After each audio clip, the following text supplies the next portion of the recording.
Howdy folks, Alex from Aztec Tents here. Today's subject, tent folding.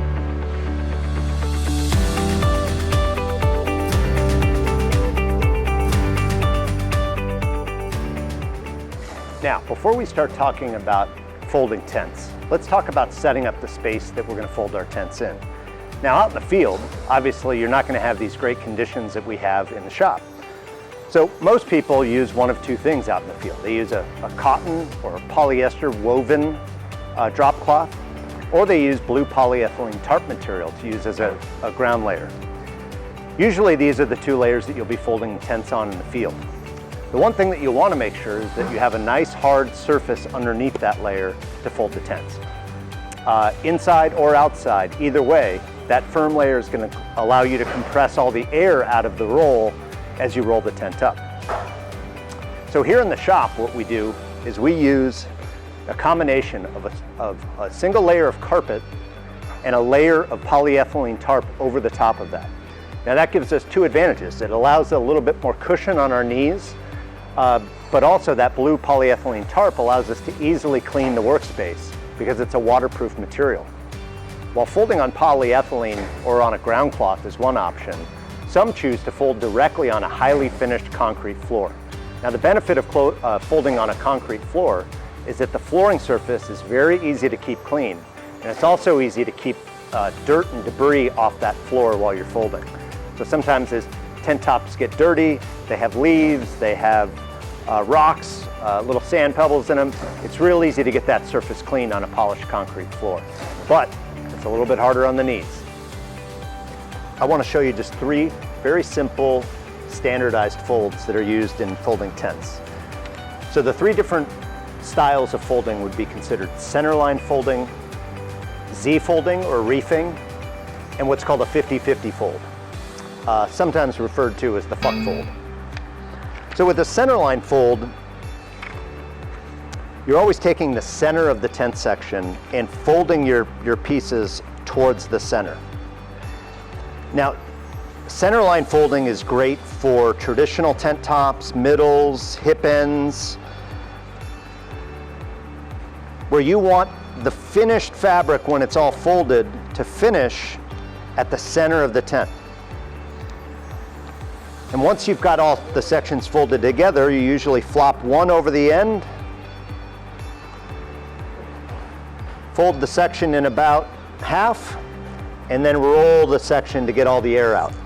And the reason we like to fold that section in half is that all the air that's in this tent section is usually trapped unless it has a way to get out. So if you fold it in half, it allows all the air to exit off the one side that you're rolling towards. So that would be considered a centerline fold. Now a reef fold, which is often used in like structure panels, ketered tops, sidewalls, the goal there would be to fold a tent section so that as you unfold it, it's very easy for the team to actually just feed it right into a keter channel. And so the layers are actually woven, kind of how it's called, as a Z fold or a reef to the material. Once the panel is fully reefed or folded in this way, it's usually, again, folded close to half and then rolled up. And that allows the air to exit the panel. The last method that I wanted to show you was what's called 50-50 folding. Now this is probably most often seen with ground cloths, but some people do it with walls and other tents themselves. This seems like a great way to fold, but actually to unfold this method is a real pain in the neck. So a 50-50 fold would be where you have one tent section, you fold it in half, then you fold it in half again, and then you fold it in half again, and then you fold it in half again, right? So you're just always folding back and forth and back and forth. And it's real easy if you're doing it with ground cloths to do that with two team members back and forth. And like other folds, these are folded in half and then rolled up.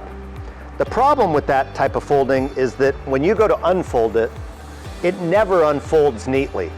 And you always end up getting pieces caught on each other, and you end up with this big snarled mess that you end up having to get 2 or 3 or 4 team members to untangle. So that's probably the method that I would use the least. Now, another thing about folding is that we always want to keep in mind the bag that we're going to be putting the folded item in. In this case, I've got a small piece of paper that represents the size of the bag. What we want to make sure is that when we fold our tent section and roll it, that we're not going to already create a problem that it's not going to fit in the bag by the way that we fold it. So if we look at the size of our bag here, I always like to fold the tent section between 2/3 and 3/4 of the size of the actual bag.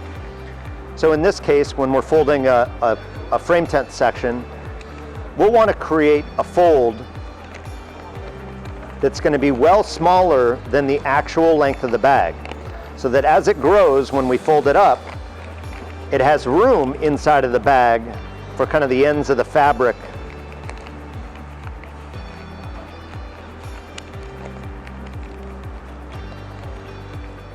So in this section, we've got it folded, again, about 2/3 to 3/4 of the size of the bag. We fold it near half.